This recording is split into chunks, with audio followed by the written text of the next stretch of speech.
Although Jobs was the founder and creative force of Apple, the Apple board of directors wanted an experienced executive to be president of the company.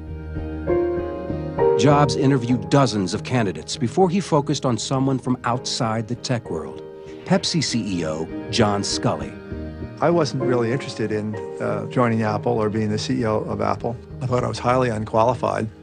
But Steve, in those days, he had long black hair and very piercing palmetto berry eyes. He looked down at his running shoes, and then he looked up at me. And he said, "Do you want to sell sugar water for the rest of your life? Or do you want to come with me and change the world?" With that famous question, legendary Apple founder Steve Jobs persuaded John Sculley to give up a successful career at Pepsi to join him and become CEO of Apple. During his 10 years at Apple, he launched desktop publishing and the PowerBook, the most successful notebook computer at that time. Revenue was up 1,000% over Sculley's decade with Apple, and Apple became the most profitable computer company in the world. 2 years after Sculley worked for Apple, Steve Jobs left the company he had founded. Was it true that Sculley was the one who had fired Steve Jobs then? What did Sculley do before joining Apple to become known as one of the world's most respected marketing innovators? And what did he do after leaving Apple so that he earned the reputation as one of America's best-known business leaders of all time? Here come the answers.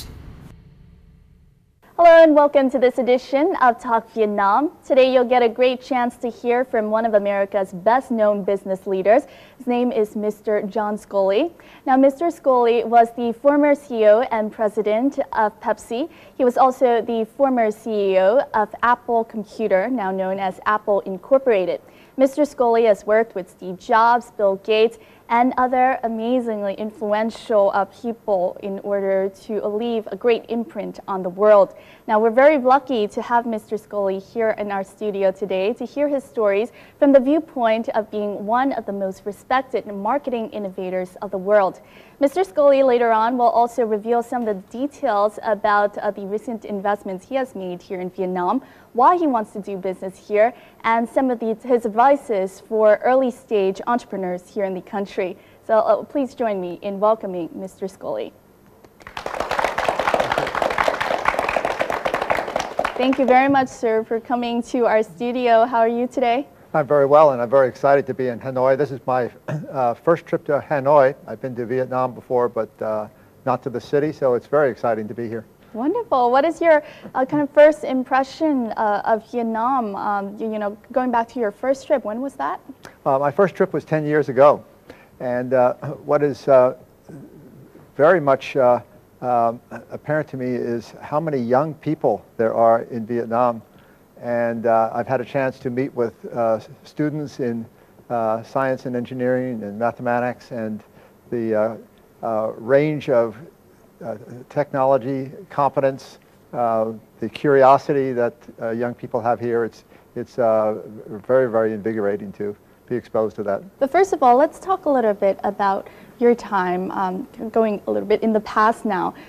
Tell us a little bit about your years at Apple. Before that, you were working at Pepsi, obviously in the beverage industry. What led you to move from the beverage industry into the computer industry, being Apple CEO?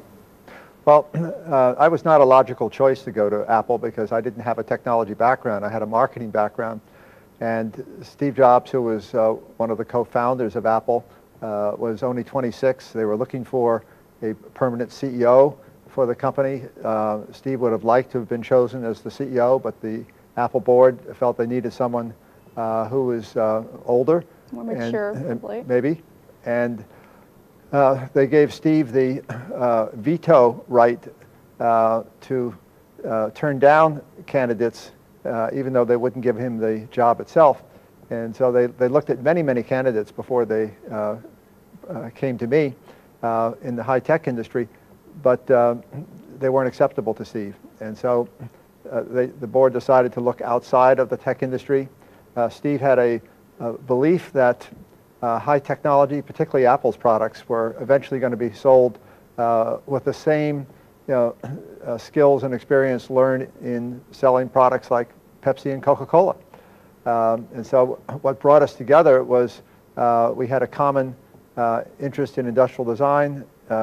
He was very intrigued with how Pepsi had been able to come from a very distant number 2 to actually becoming number 1 as the largest selling consumer packaged good in America, passing Coca-Cola back in 1978.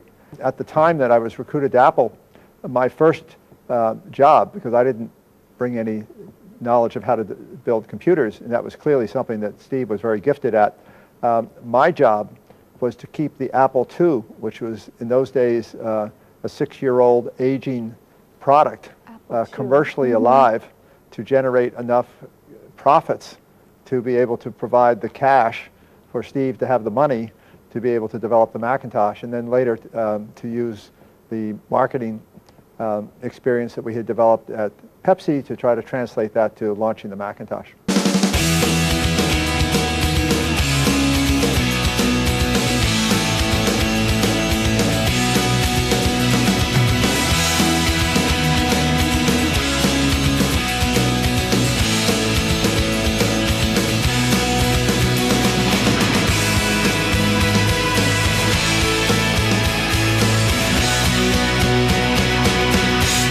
Tell us a little bit about your relationship with Steve. Steve and I had an incredibly good relationship during the few years that we worked together. So the fact that we ended up in a clash was really quite contrary to the relationship that we had most of the time working together. The relationship was driven by the common interest we had in beautiful design. The area that we clashed was in 1985 when Steve introduced the Macintosh Office, which was the first time that a high-quality laser printer had been connected with a graphics-based personal computer, the Macintosh. And because computer processing power was not very powerful back in 1985, the microprocessors just were not powerful enough to be able to make a Macintosh Office system effectively useful. And consequently, the product didn't sell. And Steve got very depressed and felt that we needed to drop the price of the Macintosh and shift the advertising from Apple II over to Macintosh, and maybe that would help. And I strongly disagreed with him on that, because my job was primarily to keep the cash coming in, the profits from the Apple II, and we couldn't afford to pull the marketing away from the Apple II, and we couldn't afford to lower the price of the Macintosh without jeopardizing the profitability of the company. So I said, Steve, we need to go to the board and let the board decide. So we both went to the board of directors. The board listened to Steve's reasoning as to why he wanted to drop the price of the Macintosh and move the marketing from Apple II. They listened to my reasoning why I thought that was a mistake. And then they selected the third co-founder of Apple, Mike Markkula, to go do his own investigation, independent of Steve and me, and to report back to the board, independent of Steve and me, which he did over a 10-day period. And his conclusion that he recommended to the board was, he said, John's strategy is correct, Steve is not.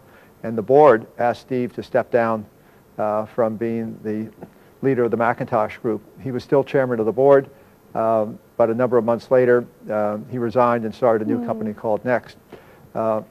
Often myths take on an aura of reality, and one myth was that I had fired Steve Jobs. Yes. Actually, I have to say I feel very badly that we lost the founder, and I consider it a personal mistake on my part that I didn't go and try to recruit him back at some point later on. But the reality was Steve actually was never fired by anybody. He was demoted by the board, and then he eventually resigned from the company. Let's talk a little bit about your visit to Vietnam this time. During his visit this time to the country, Mr. Scully held a workshop with Vietnamese entrepreneurs in Ho Chi Minh City. Let's take a look at this meeting and see what advices he gave to the Vietnamese entrepreneurs. When asked what a working day of his was like when he remained as a CEO of Pepsi or Apple, Scully said he was typically at the company at around 5:30 or 6 in the morning, and the last meeting in the day was usually around dinner time. leaving his marks not by just so simple stories. Scully made Vietnamese CEOs admire for the knowledge and experience of a world's top CEO. Điều thứ nhất là mình thấy đó là quan trọng nhất là phải là chi phí phải là tối ưu hóa. Cái điều thứ hai đó là để mà phát triển được lâu dài, chúng ta phải có sự sáng tạo. Thì qua những cái cách mà ông đã sáng tạo trong marketing để có những cái mà quảng cáo mà chỉ bỏ 1 triệu đô nhưng cuối cùng họ có lợi nhuận lên, có đạt được giảm được chi phí lên tới 45 triệu đô do những cái quảng cáo miễn phí. Đây là một bài học rất là hay trong cái sự sáng tạo trong marketing của ông. Điều tôi cảm thấy rất là ấn tượng đối với ông đó là ông nói về cái văn hóa của người Mỹ, đó là cho phép được thất bại. Cái mà văn hóa của người châu Á mình hơi thiếu sót trong cái việc này, thì tôi nghĩ nó rất là hữu ích trong cái việc mà kinh doanh, quản trị trong công ty cũng như là đối xử với con cái tuổi trẻ sau này. Thì mình nghĩ một cái điều đó nó sẽ giúp cho cái nhóm trẻ cảm thấy tự tin hơn, không có cảm thấy bị bi đát sau những cái lần thất bại, bởi vì trong cuộc đời của mình thế nào cũng có những cái lúc mà phải thất bại, và nếu có được những cái điều như vậy thì mình cảm thấy nó tự tin để mà tiếp tục phấn đấu và thử một lần nữa. Còn nếu mà quá hà khắc hoặc nghiêm khắc với những cái thất bại của mình thì sau lần thất bại coi như là chấm hết, thì nó là sẽ không phải cái điều hay. John Scully confirmed that success would come to those entrepreneurs whose goal and vision are beyond money. What I've learned is that the entrepreneurs I work with never give up. And they say, well, John, we've asked you to help us for 4 years, for 5 years, now it's 6 years, and we haven't had a success yet. I said, don't worry. I said, I have watched how you work. I see your talents. I see the enthusiasm and passion you have. The destination is not the money. The money is the consequence. The destination is to make a difference. And ultimately, people who are successful with the right reasons often end up being very financially successful too. After all, with his strong belief in the perspectives of Vietnamese economy, Scully motivated all those entrepreneurs persistent with their goal of setting up a new company or steering the existing ones after the current economic crisis. Even though times may be tough right now in Vietnam, I'm very optimistic. I believe in globalization, and I believe that Vietnam has a wonderful future ahead of it. I'm impressed with the talented people here. I'm impressed with the work ethic. I'm impressed with just the perspective people have on life. And I think over the next 3 to 5 years, we're going to see many more positive times, many opportunities, and many success stories.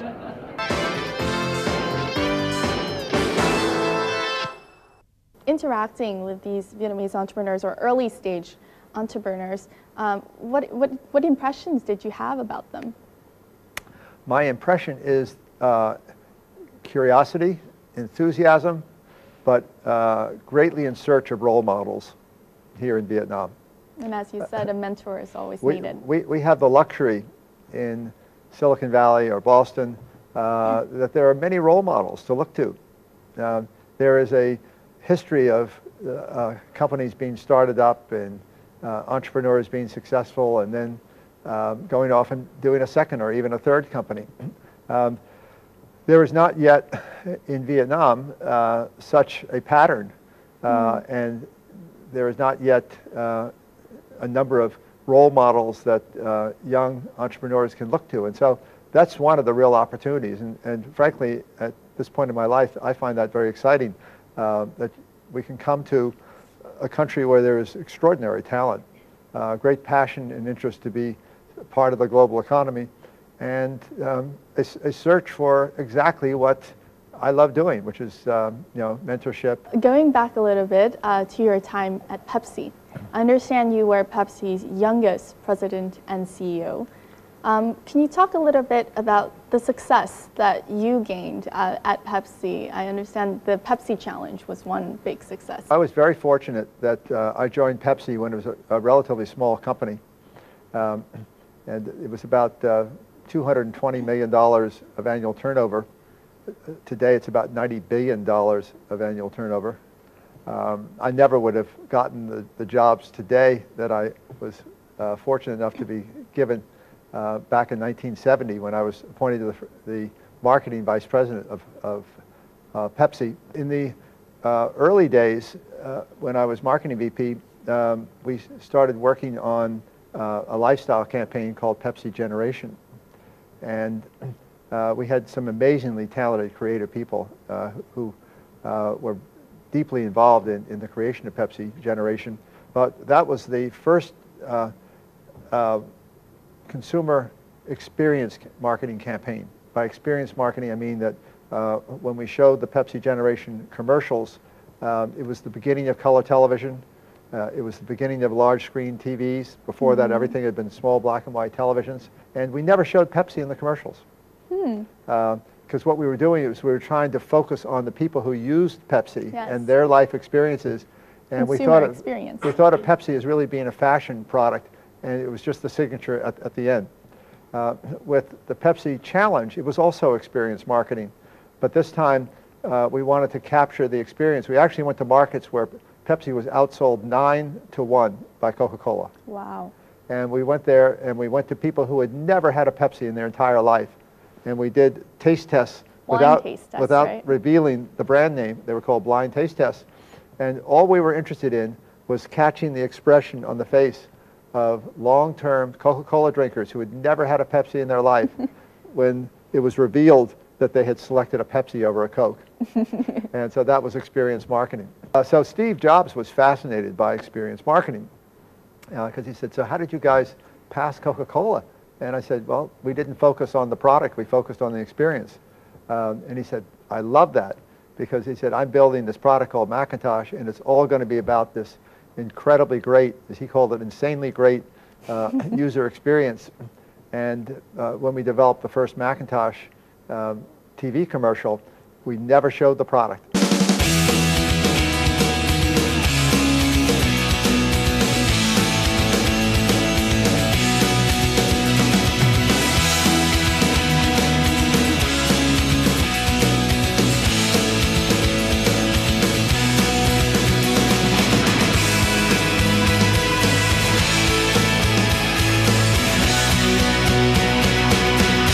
The marketing strategy that you had used at Pepsi, focusing on consumer experience rather than the product itself, proved to be quite successful at Apple. What were some of the other marketing strategies that you applied at Apple? Steve was a great believer in selling products as fashion statements. And so we looked at Apple products back in the 1980s as really fashion statements in terms of how we said, people will want others to see them.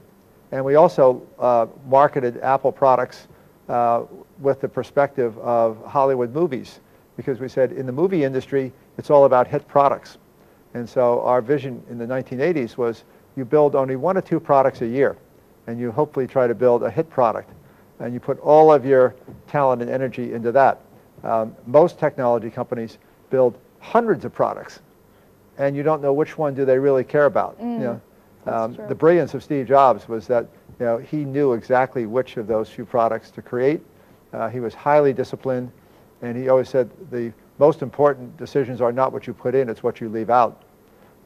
And his ability to simplify, and always make sure that it was tested against the user experience. Now, looking back at the years at Apple, what would you say you were most proud of? I was most proud of being able to spend 10 years working with some of the most talented people I've ever met in my entire life. For me, it was a chance to learn just how many talented people are able to create things in small teams and actually transform the world. These people were, in most cases, far more talented than I was, and had just amazing passion about what they were doing. And being able to be a part of that community was just an extraordinary experience. And so I decided when I left Apple, I said, I've got to find a way that I can continue to get a seat at the table with talented people. And I decided the way to do that was not to be a CEO, because I'd done that a few times, but to be a mentor, and to be an investor, and to be a rainmaker. A rainmaker means help close deals. The rainmaker. And so that's what I've been doing for 20 years, mentor, rainmaker, investor. Yes. Is that the final reason why you kind of stopped working at Apple after a decade? Well, the final reason I stopped working at Apple was that I was pushed out of Apple because the board and the management wanted to license the Macintosh technology, and I refused to do it. And so I was pushed out, and that was in 1993. And then subsequent to Steve Jobs coming back in 1990, end of 96, you know, almost 4 years later, they had gone through 2 more CEOs. When I left, Apple had $2 billion of cash. We'd grown 1,000% in the 10 years I'd been there. We were the largest selling personal computer in the world and the most profitable personal computer in the world. And by the time Steve came back, the company was almost bankrupt. The licensing strategy was the wrong way to go. Mm-hmm. And the first decision Steve made when he came back to Apple was he canceled the licensing strategy. Best known today as the former CEO of Apple Computer, Scully's corporate career began in 1967 when, armed with a Wharton MBA, he was hired by Pepsi-Cola Company as a trainee. 3 years later, he became the company's youngest vice president for marketing, applying his ideas about experience-based marketing to the Pepsi Generation campaign. He initiated the Pepsi Challenge taste tests and oversaw development and launch of the first plastic soft drink bottle, which together dethroned Coca-Cola in the mid-1970s. By 1977, Scully was Pepsi-Cola company's youngest president and CEO. In 1983, Apple founder Steve Jobs persuaded Scully to transfer his consumer marketing talent to personal computers. Scully joined Steve Jobs and became CEO of Apple. When Scully left Apple, Apple's Macintosh was the largest seller of personal computers in the world. Since leaving Apple, Scully has earned a reputation for investing in and mentoring early-stage entrepreneurs who want to create transformational companies. Your career has been a whirlwind, moving from the beverage industry into the computer industry and now into kind of being a mentor and in the healthcare industry. For some, you know, obviously many young the youths and young entrepreneurs are very curious as to whether, you know, you have a certain key to success in the business that you're doing. So what key of successes would you share with young entrepreneurs? Well, it really isn't very complicated, at least complicated to talk about it. So it's a little more complicated to actually do it. Great companies are built by great teams of people. What we learn in the U.S. from our experience in seeing the success stories and role models of successful companies is that you always invest in the team. You don't invest in the business per se. You know, when you're starting out, chances are that the business model will change. You know, you have to adapt to changing opportunities, changing challenges. But if you have the right team, you can do that with greater probability that you're going to do it successfully. So it's always about the people. It's always about a clear vision that the leader can be able to express to the team, that he can or she can attract the very best talent to work with them, and then be able to motivate them and keep them focused. And then try to surround yourself with an ecosystem of investors, advisors, partners who could be helpful. What's challenging in Vietnam is that we're at a very early stage of building that ecosystem. And so those role models still have to be created here. And that's one of the things that we're trying to do in Vietnam now. You talked about this fact that your motivation is the fact that you yourself never had a mentor. You wish you had one, yeah. And this is what is keeping you going on. Also, this is a continuous learning process for you. What else keeps you motivated? Well, I don't separate, there's no bright line in my life between work and friends. So I have a set of first principles. One first principle is I only work with my friends. So my relationships start with friendship, and then we see whether it develops into a work relationship. It's actually a great piece of advice because when you work with your friends, you develop a level of trust, a level of admiration for different talents that each of you have, and an openness, a transparency, which is so crucial if you're going to be doing something transformational. So I'm very excited to be able to work with my friends. And in the United States, we have a saying that our culture is we live to work. In Europe, the culture is just the reverse. There's nothing wrong with it. It's just a different perspective, and that is they work to live. And so if you were in France, you might know someone for several years and have no idea what their job is. If you're in the United States, you know within 15 minutes what their job is, because work is such an integrated part of our life. What has impressed me in Vietnam is, and it's probably the Confucius roots of your culture, is that you have many of those same attributes that are naturally here for several thousand years. That there's a work ethic, there is a willingness to learn and work hard at it, and a curiosity. I have to say that I experienced something here in Vietnam I've never experienced anywhere else in the world, and that is people sitting in a session with me where we're having a conversation in Ho Chi Minh City. We did this 3 times for 3 hours in each session.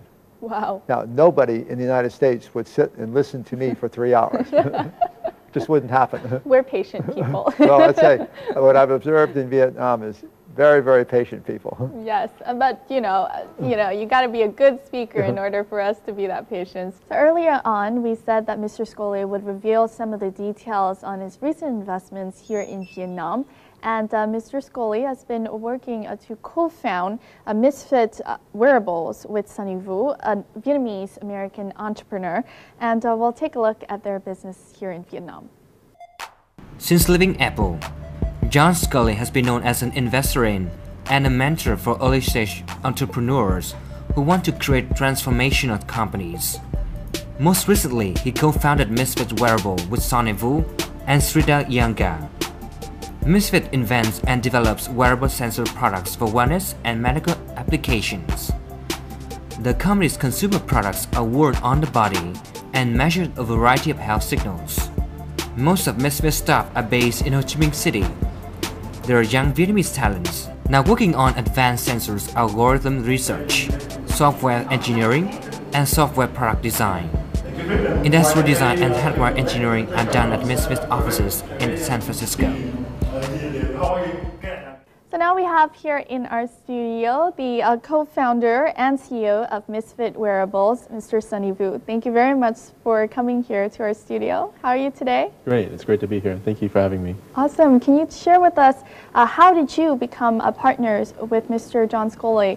Well, you know, as John said it, you know, I'll start with friendship. We started to get to know each other a couple years ago over dinner, and we've just become friends over time. I mean, I'm honored to call him a friend. To me, he's more of a mentor as well, and it's just gone from there. What made you decide to kind of bring investment here to the country in, you know, the current economic conditions? Well, first of all, Vietnam is one of the places where I call home, the other being the United States. So it's great to be back home. I have family here. My wife's from here, so we love being here, and we're comfortable here. But the other part of it is just the talent that's available, world-class talent. You know, people who are Olympic math medalists and whatnot, chess champions. You know, we have several of those in our company. We only have 15 people right now in Vietnam, but probably a third of them are internationally recognized with their skills. And so we're investing here all in because you know, we do all of our software development, all of our algorithms development, advanced research here in Vietnam, in Ho Chi Minh City, and soon in Hanoi. Another role model experience from America is that talented teams attract talented teams. If you start off with mediocre employees, the chances are you'll continue to have mediocre employees. So companies like Google and Apple and Microsoft have set extremely high standards in terms of the kinds of people that they want to attract to their companies. And they've been very consistent over the years not to compromise on that. So it's legendary inside of each of those companies how rigorous the interviewing process is in order to get accepted for a job. I remember it was that way at Apple when I was there. It's legendary at Google. It's legendary at Microsoft. You know, you have to take comprehensive puzzle tests to demonstrate your ability to solve in innovative ways, complex thought problems, and this is what we're doing. Where do you see kind of Vietnamese economy growing into the future, seeing that you will obviously have your company here in the long run? Well, Vietnam has a lot of different things that it has to offer to the world. But in the past, it's been a lot of products that are commodities and whatnot. But like I said, we've got some of the richest pools of talent in the world, and I think it's just about connecting that talent to the right opportunities. Why should we be making outsourcing and making someone's website when we could be making great products that have timeless value, that have great craftsmanship and passion in them? Exactly. Well, thank you very much, Sunny, for joining us here today, and all of the best of luck in your future endeavors with Misfits Wearables, and also your partnership and work with Mr. John Scully as well. Thank you very much. It's an honor to be here. Thank you. Thank you. Now, also during his trip to Hanoi this time, Mr. John Scully, as he said, has had a chance to talk with 100 most talented students of high-tech universities here in the capital city to talk about the future technological trends. So let's have a look at that.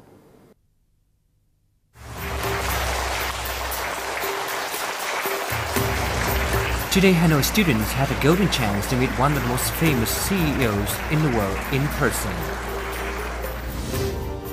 John Scully spent 2 hours of his busy schedule to discuss this year's technology trends with his students from 5 of Hanoi's most prestigious universities.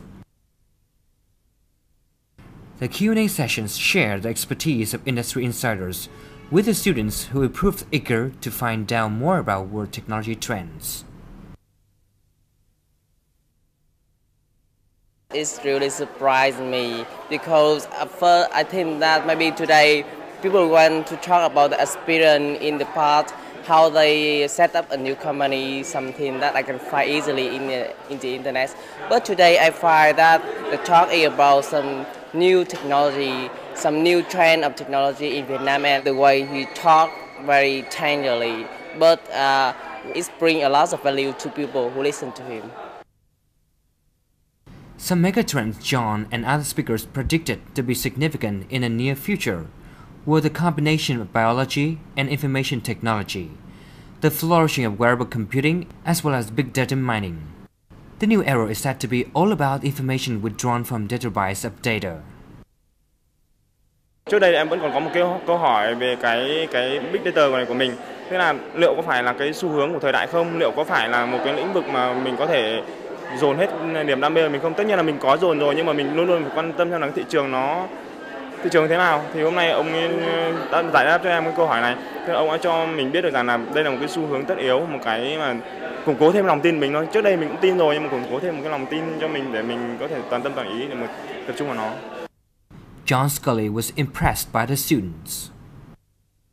I do believe that the skills are here, particularly with the students that we're meeting, that many of the advanced technologies, the algorithms, can well be developed here in Vietnam.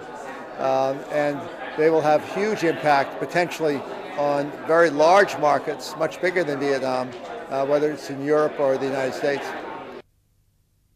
Earlier, in a meeting with leading Vietnamese IT giant, the FPT Corporation, John Scully also shared his views on developing trends in the next 5 to 10 years. He gave FPT's development strategy a stamp of approval. Actually, we're sharing the same view on the future of the world. He talked about the cloud. We talk about cloud. We talk about the mobilities. We talk about big data. We talk about securities. We talk about healthcare. We talk about education. We talk about smart world. And the same matters. The same view on the world. As the matter is how you implement that to the real life. And that again depends on how hard work you are, how innovative you are, and the same chance with everybody. I think that's very important. Throughout our talk, you mentioned that one of the biggest disadvantages that Vietnam has currently is there isn't enough role models. What other advantages or disadvantages do you see about Vietnam's economy right now? Well, I think in terms of the global economy, Vietnam is very dependent on what happens in other places. The industries that one from the West thinks of in Vietnam as we think of textiles, we think of agricultural products, we think of rubber for tires. So these are commodities and they're ones which depend upon international markets. And at this time, in a challenging global economy, exports are weak in Vietnam. There's not much Vietnam can do about that because you're so dependent on what happens in markets outside of Vietnam. So then the real question is, what can you do things about? And high tech is one of those things where you actually have an extraordinary talent pool of well-educated people who are world-class. Some of them have gone to university outside of Vietnam and come back. Some of them have been educated in Vietnam, but because of the way that you test as people progress through their lives as young people in Vietnam, that it brings to the surface, really the cream of talent. Do you have any forecasts for Vietnam and its economy in the next 3 to 5 years? Well, I think the guiding word would be patience. I don't see any quick turnaround in the Vietnam economy because I don't see any quick turnaround in the global economy. So Vietnam is very dependent on the rest of the global economy. But I think that the Confucius culture of hard work, patience, high ethics, and great focus on education, I mean, all of these things are long-term going to be extremely advantageous to Vietnam. So if I look at Vietnam over a longer term, I only see with great optimism. But short term, your challenges are no different than the rest of the global economy. It's very, very challenging.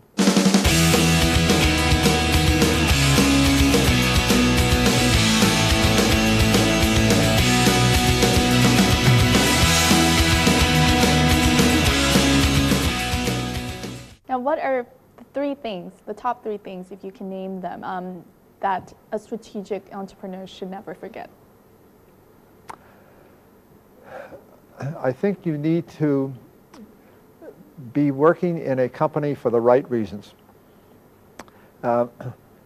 When I was in Apple, working with Steve Jobs, working with Bill Gates, because he was a close partner to Apple with his software applications, I cannot recall a single conversation with either one of them where we ever talked about money. Money was not the destination. Money was the consequence. And Steve was never actually that much interested in money. He was interested in no compromise, beautiful products, changing the world, making people's lives different, as he would say, making a dent in the universe. And Bill was the same way. They had completely different philosophies of how to do it. They couldn't have been more radically different, and yet both of their strategies were immensely successful. So make sure you're in a company for the right reasons. It isn't just to join a company to make money. It's to join a company because you think you can make a contribution to the success of the company. We have a saying in America, get the right people on the bus and get them on the right seats on the bus, which means that success in an entrepreneurial business is always about the team. It's not about one individual. So that's why you need the right people on the bus, get them in the right seats on the bus. That's why I said in retrospect, I wish I hadn't been picked as CEO of Apple, though I still wish I was hired by Apple for 10 years, because I think Steve would have been the natural CEO, even though he was young, because he was the product visionary, and that was a product-centric business. And I could been at his side as the marketing guy. But it's really important not to let your ego get in the way. Fortunately, I don't think Vietnamese have egos like we do in the United States, because our culture is very much about the individual. Asian culture tends to be about harmony of the group, and that's a wonderful characteristic to develop, because while celebrating the creativity of the individual, gives us companies like Facebook and Twitter and Apple and Google and so forth, that harmony of the team, is an equally important value. I'm pretty sure many young entrepreneurs would be curious. I mean, you mentioned that work is a big part of your life. I mean, you're obviously very passionate about it. You're working until now, and you work with your friends and families, which makes it a big part of your life. So how would you define happiness? Well, I'm very lucky that I have a wonderful relationship with Diane, who's very special in my life, and she travels with me, and she's supportive to me in my business, and together we don't have a bright line between the business I work on and the friends we have together, so that I can be virtual. In other words, I can be traveling and have the love of my life with me, and yet at the same time I can be virtual over the my wireless iPad and my wireless smartphones, and be working with teams all over the world. And so it's work is something that I look forward to every day. I'm a morning person, so I'm up by 5 in the morning. I've already spent several hours communicating with people today in Hong Kong, India, Toronto, and Austin, Texas, and Palm Beach, Florida. So, and that's just today. Yes. So I can be virtual in every way, and I don't really think of this as work. I think of it as this is what I do. It's your life. It's my life. Well, thank you very much, sir, for coming onto our show, sharing your passion, and that is, being in this business world, being a mentor, being a real life model, a role model to many young entrepreneurs out there, especially here in Vietnam. We wish you the best of health and luck and success in your future road. Thank you very much for inviting me. Thank you, sir.